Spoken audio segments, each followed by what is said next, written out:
Hi friends, എല്ലാവർക്കും കുഞ്ഞുട്ടൻ ഫാമിലിയിലേക്ക് സ്വാഗതം. ഞങ്ങൾക്ക് ഇന്നൊരു ഫംഗ്ഷൻ ഉണ്ടായിരുന്നു കേട്ടോ. ഫംഗ്ഷൻ എന്ന് പറഞ്ഞു കഴിഞ്ഞാൽ വേറെ ഒന്നുമല്ല, പെരവാസലി ആയിരുന്നു. നമ്മുടെ നാട്ടിൽ പെരവാസലി എന്ന് വെച്ച് കഴിഞ്ഞാൽ പാല് കാച്ചൽ ചടങ്ങിനെയാണ് കേട്ടോ പെരവാസലി എന്ന് പറയുന്നത്, ഹൗസ് വാമിങ്. ചേട്ടൻ്റെ ഫ്രണ്ട് ശ്രീജിത്ത് സാറിൻ്റെ വീടിൻ്റെ പാലുകാച്ചൽ ചടങ്ങായിരുന്നു കേട്ടോ. പക്ഷേ പാലുകാച്ചൽ ചടങ്ങ് വേറൊരു ദിവസം നടത്തിയിരുന്നു, ഫംഗ്ഷനായിട്ട് പിന്നീടൊരു ദിവസമാണ് വെച്ചത്. അപ്പം ഏകദേശം ഒരു 4 മണി, ഈവനിങ്ങിൽ 4 മണി തൊട്ട് 8 മണി സമയം വരെ ആയിരുന്നു ഫംഗ്ഷൻ ഉണ്ടായിരുന്നത്.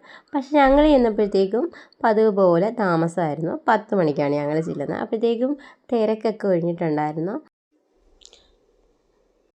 പിന്നെ വീടിനെക്കുറിച്ച് പറയാനാണെങ്കിൽ എനിക്ക് വീട് ഒരുപാട് ഇഷ്ടമായി. അടിപൊളി ഒരു വീടാണ്. പിന്നെ നമുക്ക് എല്ലാവർക്കും ഒരു വീടെന്നുള്ളൊരു സ്വപ്നം ഉണ്ടല്ലോ. ഈ വീട് പണി തുടങ്ങുന്ന സമയത്തും ഒരു 2-3 പ്രാവശ്യം ഞാൻ വീട് പണി നടക്കുന്ന സമയത്ത് പോയിട്ടുണ്ടായിരുന്നു.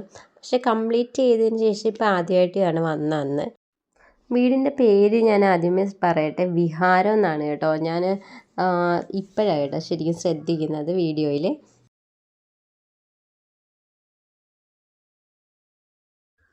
എനിക്ക് ഏറ്റവും കൂടുതൽ ഇഷ്ടപ്പെട്ടത് വീടിൻ്റെ പെയിൻറ്റിങ് നല്ലതായിരുന്നു കേട്ടോ. നല്ല ഈ കിച്ചണിലൊക്കെ ചെയ്തിരിക്കുന്ന ഒരു ലൈറ്റ് ഗ്രീൻ വരുന്ന ഒരു ഇപ്പോഴത്തെ ട്രെൻഡിങ് ആയിട്ടുള്ള ഒരു കളറാണ്. പിന്നെ അതിനകത്ത് വൈറ്റ് കബോർഡ് നല്ല രീതിയിൽ ചെയ്തിട്ടുണ്ട്. അതുപോലെ വൈറ്റ് കളറുള്ള സിങ്കൊക്കെ നല്ലപോലെ എനിക്കിഷ്ടമായി ഒത്തിരി. പിന്നെ ഇതുപോലെ ഈ ബുദ്ധൻ്റെ ഈ സ്റ്റാച്യു, ഇത് സ്റ്റെയർ കേസിൻ്റെ താഴത്തായിട്ട് നല്ലൊരു റിലാക്സിങ് ആയിട്ടുള്ളൊരു സ്പേസാണ്. ബുദ്ധൻ്റെ ഒരു നല്ലൊരു സ്റ്റാച്യു വെച്ചിട്ടുണ്ടായിരുന്നു. ഇവിടെ കുറച്ച് പേർക്ക് ഇരിക്കാൻ, അല്ലെങ്കിൽ മക്കൾക്ക് ഇരുന്ന് പഠിക്കാനൊക്കെ പറ്റുന്ന ഒരു നല്ലൊരു സ്ഥലമായിരുന്നു. പിന്നെ ചെറിയൊരു അബദ്ധം എനിക്ക് പറ്റിയായിരുന്നു. വേറൊന്നുമല്ല, എനിക്ക് സാറിൻ്റെ വീഡിയോസൊന്നും എടുക്കാൻ പറ്റില്ല. കാരണം വീട് കംപ്ലീറ്റ് ആയിട്ട് എടുക്കുന്ന കൂട്ടത്തിൽ ഞാൻ മക്കളെ ഒന്നും ഇതിൽ ഉൾക്കൊള്ളിച്ചില്ല. വൈഫിനെ മാത്രം, നീതുവിനെ മാത്രം ഒരു പോർഷനിലുണ്ട്. ബാക്കിയെല്ലാം ഞാൻ ശരിക്കും വീടിൻ്റെ ഒരു വീട് കണ്ടിട്ട് ആ വീട് ഷൂട്ട് ചെയ്യാന്നുള്ളൊരു ഇതിൽ മാത്രം ആയിപ്പോയി കേട്ടോ. ഇത് ഒരു ബെഡ്റൂമാണ്. പിന്നെ ഇത് മുകളിലേക്കുള്ള സ്റ്റെയർ കേസ്. പിന്നെ ഈ ഒരു സൈഡിൽ വാഷ് ബേസിൻ വെച്ചിട്ടുണ്ട്. പിന്നെ അത് കഴിഞ്ഞിട്ട് ഇത് വേറൊരു റൂമാണ് കേട്ടോ. ഇതിൽ മോനുണ്ട്, ആ നടുക്കുള്ളത് സാറിൻ്റെ മോനാണ്. അമ്മയുണ്ടായിരുന്നു, പക്ഷെ അവരെയൊന്നും ഞാൻ നന്നായിട്ട് ഷൂട്ട് ചെയ്തില്ല. അപ്പോൾ ആക്ച്വലി ഇതുപോലത്തുള്ള ഷൂട്ടിങ് ഇത് ആദ്യമായിട്ട് ചെയ്യുന്നതിൻ്റെ പേരിൽ എന്തൊക്കെ വീഡിയോസ് എടുക്കേണ്ടത് എന്നുള്ളതിനെക്കുറിച്ചൊരു ഐഡിയ എനിക്കില്ലായിരുന്നു കേട്ടോ. അപ്പോൾ ഇത് കഴിഞ്ഞിട്ട് ഇത് മേളിലേക്കുള്ളൊരു സ്റ്റെയർ കേസാണേ. ഞങ്ങൾ താമസിച്ച് എന്നതിൻ്റെ പേരിൽ എല്ലാവരും ഫങ്ഷനൊക്കെ കഴിഞ്ഞ് പോയിട്ടുണ്ടായിരുന്നു. ഏറ്റവും അടുത്ത റിലേറ്റീവ്സ് മാത്രമേ ഉണ്ടായിരുന്നുള്ളൂ.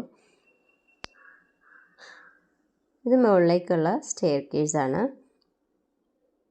അപ്പോൾ കുറച്ച് ചെടിയൊക്കെ നട്ടിട്ടുണ്ട്. നീതുവിന് ചെടിയൊക്കെ ഭയങ്കര ഇഷ്ടമാണ്. സാറും ഇതുപോലെ ചെടിയും കൃഷിയൊക്കെ ഒത്തിരി ഇഷ്ടപ്പെടുന്ന ആൾക്കാരാണ്. വീട്ടിൽ തന്നെ നന്നായിട്ട് സെറ്റ് ചെയ്തൊക്കെ വെച്ചിട്ടുണ്ട്.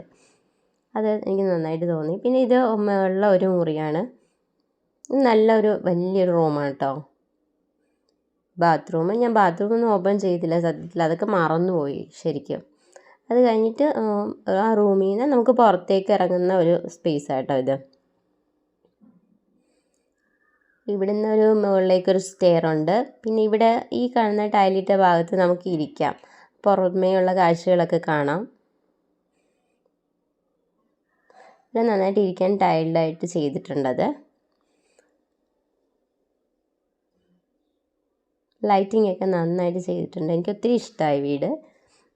സാറിൻ്റെ മോളുണ്ട് ആ കൂട്ടത്തിൽ, പക്ഷേ ഞാൻ മോളെ നന്നായിട്ട് വീഡിയോ എടുക്കാൻ മറന്നുപോയി. ഈ ബ്ലൂ ജീൻസ് ഇട്ടിരിക്കുന്നത്. പിന്നെ അത് കഴിഞ്ഞിട്ട് ഇതൊക്കെ നീതു ആമസോണിൽ നിന്നും മറ്റും ഓർഡർ ചെയ്തിട്ടുള്ള ലൈറ്റിങ്സാണ്. ഇതാണ് നീതു. അപ്പോൾ നീതുവിനെ മാത്രമേ എനിക്ക് ഈ വീഡിയോയിൽ നന്നായിട്ട് എടുക്കാൻ പറ്റുള്ളൂ. അത് കഴിഞ്ഞിട്ട് ഞങ്ങൾ ഫുഡ് കഴിക്കാനായിട്ട് പോയി. അപ്പോൾ വേറെ പ്രത്യേകിച്ചൊന്നുമില്ല. എല്ലാവർക്കും വീട് ഇഷ്ടപ്പെട്ടു എന്ന് തോന്നുന്നു. ഞങ്ങൾക്ക് എന്തായാലും വീട് ഒരുപാട് ഇഷ്ടമായി. എല്ലാവർക്കും ഇഷ്ടപ്പെട്ടുവെങ്കിൽ ചാനൽ സബ്സ്ക്രൈബ് ചെയ്യണേ.